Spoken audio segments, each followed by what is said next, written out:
This is a story from when I was 14 years old. During winter break, I decided to visit my uncle's, who was in his 30s at the time, villa in N Prefecture. He originally wanted to go with his girlfriend, but since they had recently broken up, he invited me instead. We had always gotten along well since I was a kid, so I was thrilled to go. My uncle lived in the same town as me, so he picked me up by car early in the morning and we set off. My uncle is quite stylish and has always introduced me to various hobbies, outdoor activities, music, and more, so I respected him a lot. It was a long trip of about 8 hours by car, but we enjoyed chatting, listening to music, and taking breaks along the way, making the journey really fun. Eventually, we arrived near our destination and bought ingredients for dinner at a supermarket. Then, we drove up a steep mountain road to reach the villa. The villa wasn't very large but had a charming, hidden-away feel as a wooden lodge. From a slightly lower area, we could see 2 or 3 other villas, but they seemed unoccupied. We had a barbecue for dinner in the garden. Even though the meat was just inexpensive cuts, it tasted great cooked over charcoal. We also grilled seafood and vegetables, and ate until we were full. We even cooked white rice in a mess tin, making it a perfect meal. After dinner, we went to a room with a fireplace, watched TV, and played PlayStation, Super Famicom games. Late at night, we entertained ourselves with scary stories. My uncle was particularly good at this, and it was genuinely frightening. If I get the chance, I'd like to write about those stories too. At some point, my uncle suddenly remembered something and muttered, "Don't go into the mountain behind." Apparently, even the locals rarely ventured in there, though it was said you could find a lot of matsutake mushrooms. He also mentioned that the president who owns nearby villa was found in deplorable condition in the mountain in the past. Hearing such eerie things made me absolutely determined not to go there. We continued having fun until around 5 a.m., and finally, we each went to sleep. I woke up to sunlight streaming into the room. It was already past 12 o'clock. Feeling thirsty, I went downstairs to get some water. On the way, I peeked into my uncle's room and found him still asleep, snoring loudly. It was cold, but the morning air felt incredibly refreshing. The mountain air was distinctly different from that of the city. I went back to my room, stepped out onto the balcony, and sat in a chair. The view faced directly towards the mountain. It looked like an ordinary mountain. Suddenly, I remembered the telescope in the room. Wanting to observe the natural scenery, I brought the telescope out to the balcony. It was a high-performance, expensive telescope, and the distant scenery appeared crystal clear. I could see the town far off in the distance, and even a bird perched on a tree, which amazed me. I may have spent about 30 minutes engrossed in the view. While looking at the trees on the mountain, something moving caught my eye. It looked like a person. I saw a back. The head was bald. The figure was swaying their whole body. A local? Dancing? The strange thing was, despite it being midwinter, the person was completely naked. A festival? But there was only one person. My mind raced with confusion, thinking about various possibilities. I couldn't see the face as his back was turned towards me. For some reason, the figure's movements reminded me of Sankaijuku, a famous Japanese dance troupe known for their avant-garde performances. I shouldn't be watching this. I felt this instinctively. It was likely a human, but they seemed quite odd. It was unsettling. But my curiosity got the better of me. I zoomed in as much as the telescope allowed. A bald head. Pale skin. Just then, as I shivered with a chill, the figure slowly turned around while dancing. The face seemed human enough. There was a nose and a mouth. But there were no eyebrows, and a single eye was located in the middle of the forehead, vertically. My body trembled. A one-eyed person. A dangerous deformed person. Our eyes met through the lens of the telescope. I screamed the moment our eyes met. Tears wouldn't stop flowing. I felt an overwhelming urge to die. A feeling of extreme depression engulfed me. I wanted. I wanted. I was half crazed, running around the room, when my uncle burst in. What's wrong? A monster! What? Telescope! Look at the mountain! My uncle looked through the telescope. He groaned without words and clutched his head. He started crying, snot running down his face. I had calmed down a bit since earlier and asked him, "What is that?" You go! He called out the name of his ex-girlfriend, crying hysterically. Thinking this was really bad, I slapped him hard across the face for the first time in my life. My uncle trembled violently. 10 seconds, 20 seconds. He then looked at me. Jashi, "Jashi?" listen, in the desk drawer in my room, there's a pair of sunglasses. Bring them. Get a pair for yourself too. "But why?" Just go get them. I did as I was told and handed the sunglasses to my uncle.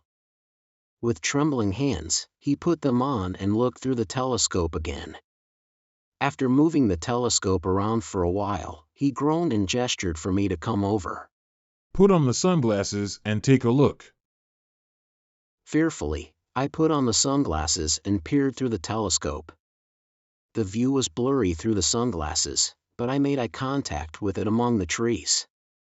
An indescribable anxiety hit me again, but not as intensely as before. However, my heart was pounding abnormally fast.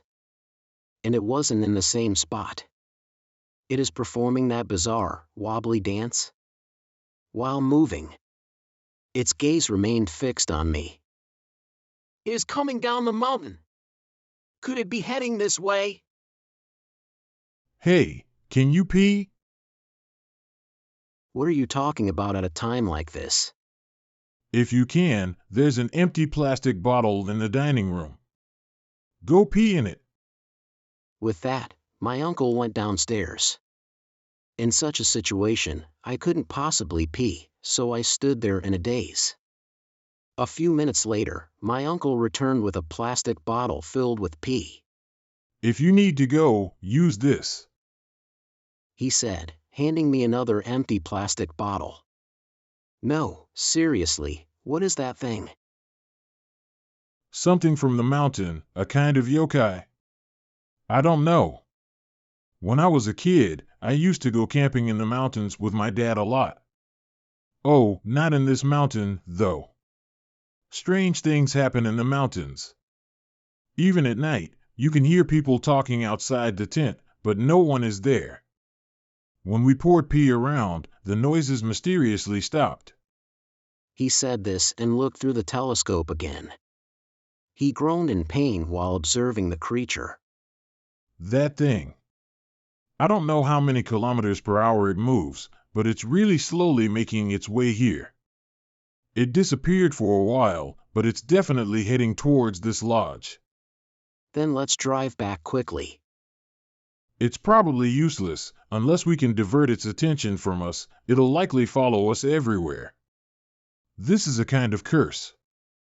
It's called JASHI, meaning an evil gaze. He explained. "You mentioned that earlier, but how do you know so much about it?" When I was staying in a town in Scandinavia for work.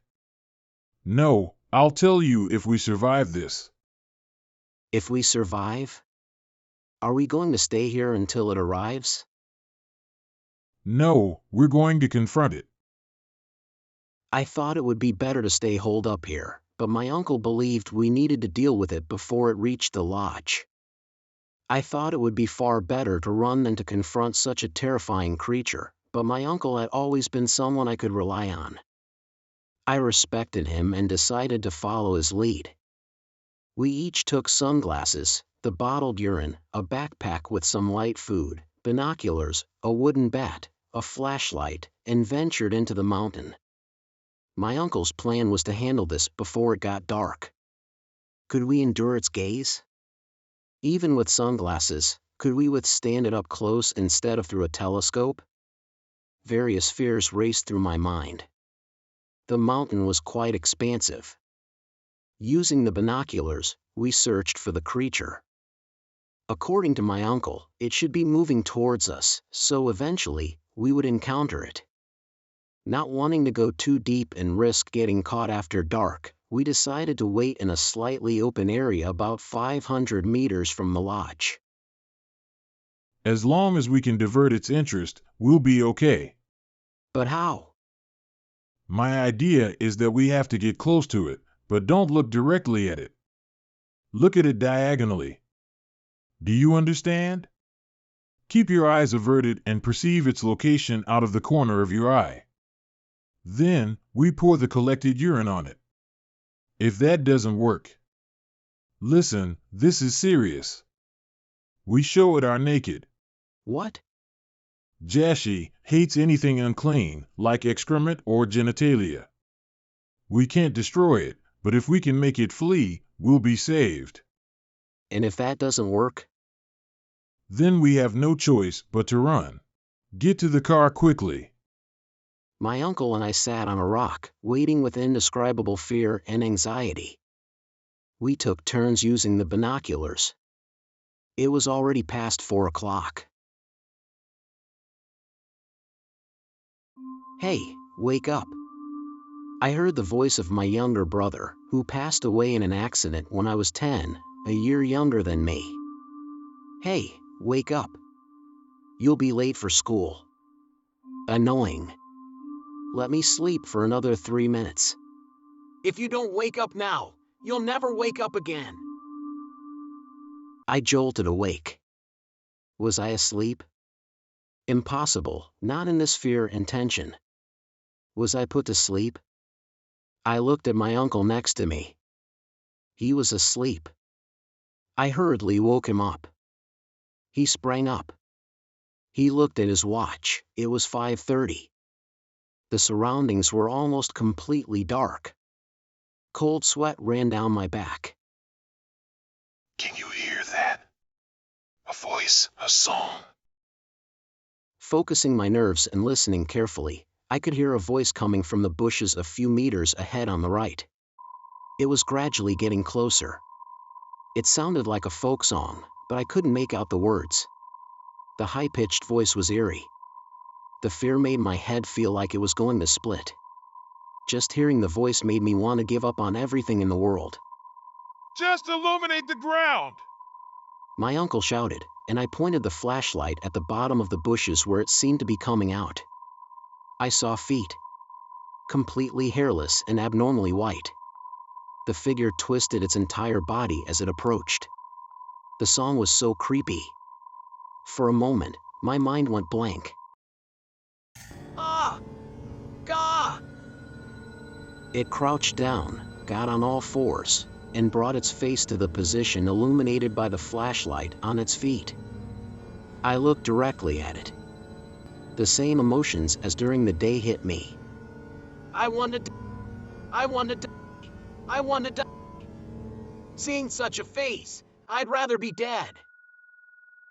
My uncle overturned a bottle and was crying hysterically. The dropped flashlight illuminated its body.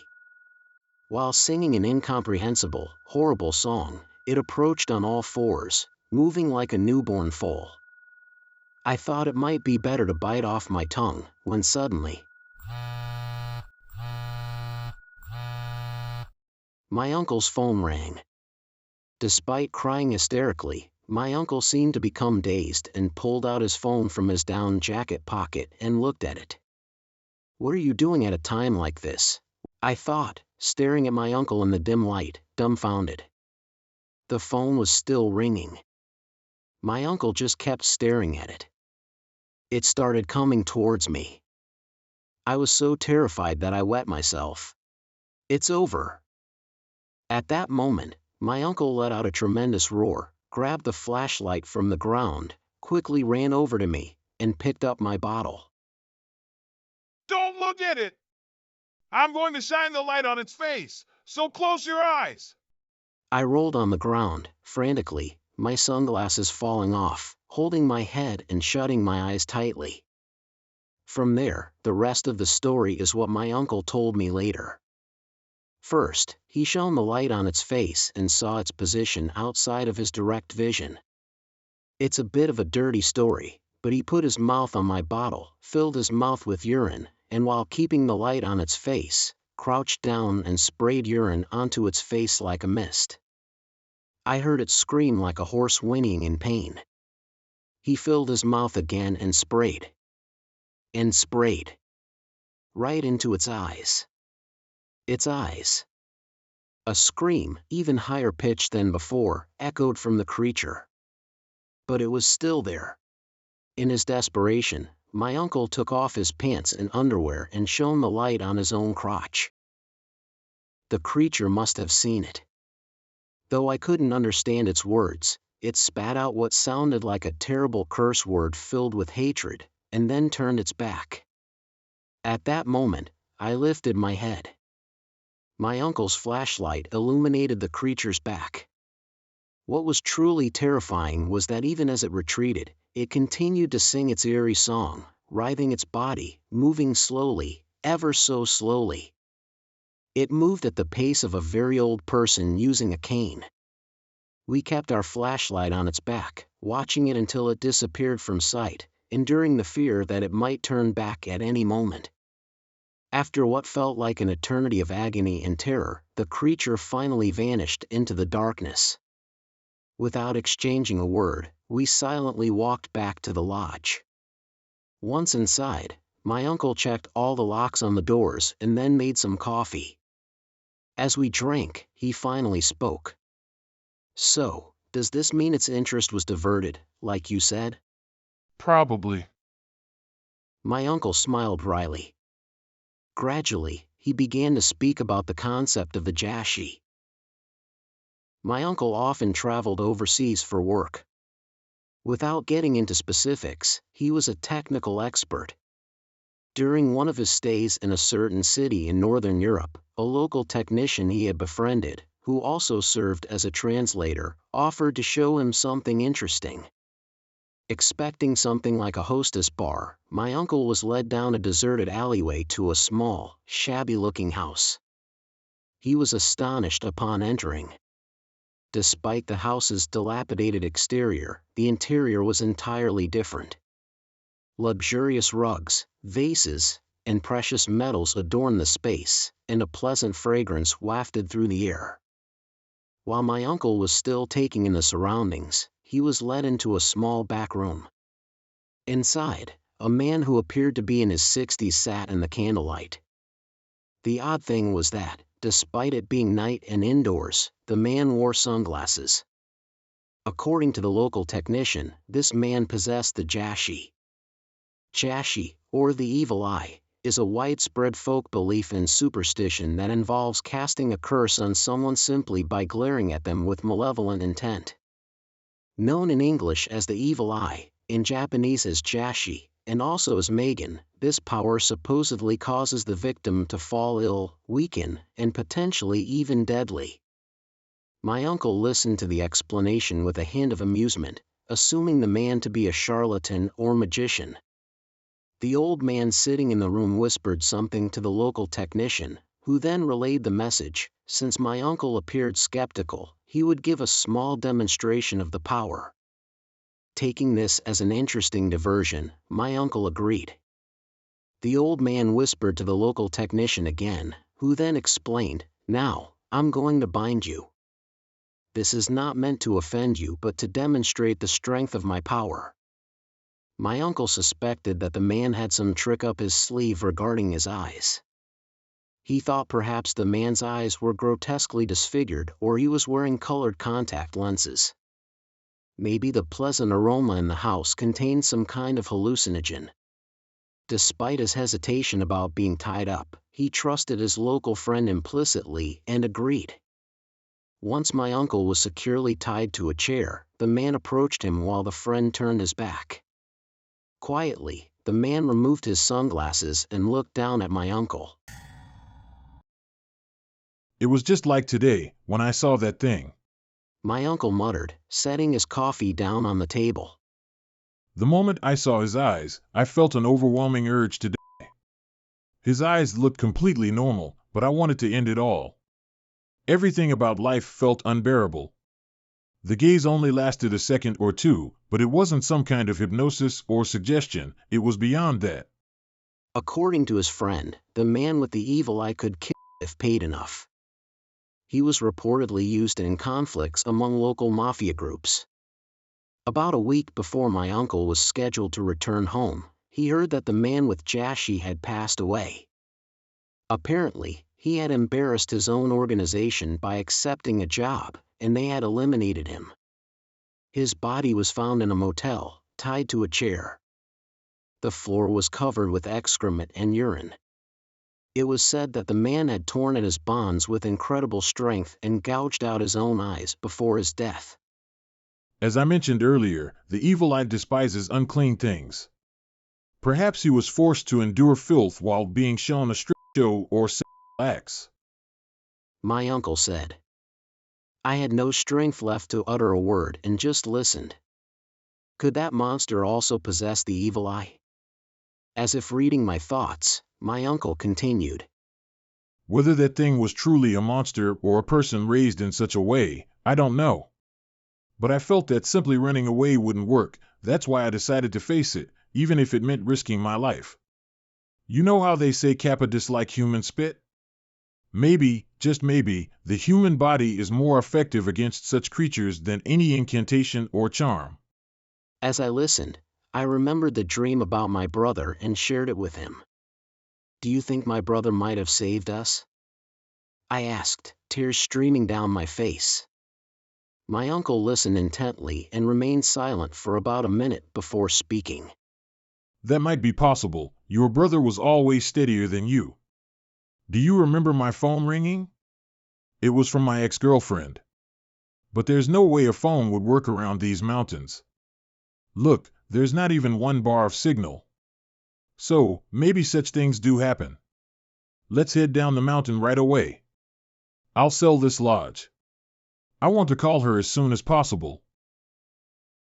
My uncle gave a shy smile, finished his coffee, and stood up.